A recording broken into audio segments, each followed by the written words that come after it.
27 ივნისს ევროკავშირთან ასოცირების ხელშეკრულებას ხელი მოეწერება გუშინკის სამხრეთ ოსეთში რეფერენდუმის საკითხი გააქტიურდა, რომლის თანახმად შესაძლოა საქართველოს ოკუპირებული ტერიტორია რუსეთის შემადგენლობაში შევიდეს. საკითხს გამოეხმაურა პარლამენტის წევრი შოთა მალაშხია.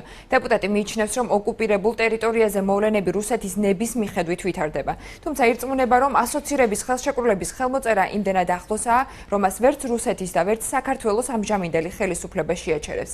სამხრეთ ოსეთის de-facto პარლამენტი რესპუბლიკის რუსეთის ფედერაციასთან მიერთების საკითხს რეფერენდუმზე გაიტანს. ამის შესახებ სააგენტო იტარ-ტასთან საუბარში ეგრეთ წოდებული სამხრეთ ოსეთის de-facto პარლამენტის ახალარჩეულმა სპიკერმა ანატოლი ბიბილოვმა განაცხადა.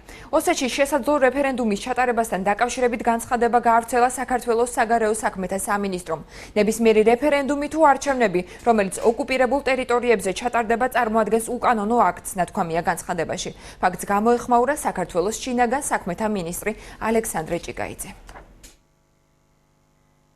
ის რაც ხდება ოკუპირებულ ტერიტორიაზე, რაც ხდება უკრაინაში, ეს არის რუსული პოლიტიკის გაგრძელება, იმპერიული პოლიტიკის, რამაც ჩვენ არაერთგზის აღნიშნავდით, რომ პუტინის ოცნება აღადგინოს საბჭოთა კავშირი. დღევანდელი ხელისუფლება მისი პრორუსული პოლიტიკის გამო ხელს უწყობს და აქეზებს ყველანაირად რუსეთს, რომ იმოქმედოს აი ესეთი თავხედური მეთოდებით. ამ რეფერენდუმთან დაკავშირებით, რა თქმა უნდა, ჩემი შეფასება იქნება უარყოფითი, იქნება კიდევ ერთი რაღაც ესეთი ნაბიჯი, რაც თვითონ ოს ხალხისთვის იქნება მიუღებელი, მაგრამ მე რატომღაც მჯერავს, რომ ეს არ მოხდება და ოსი ხალხი მიიღებს იმ გადაწყვეტილებას, რასაც ქვია საქართველოს ერთობა და საქართველოს ოსეთთან ის კვლავ ინტეგრირება.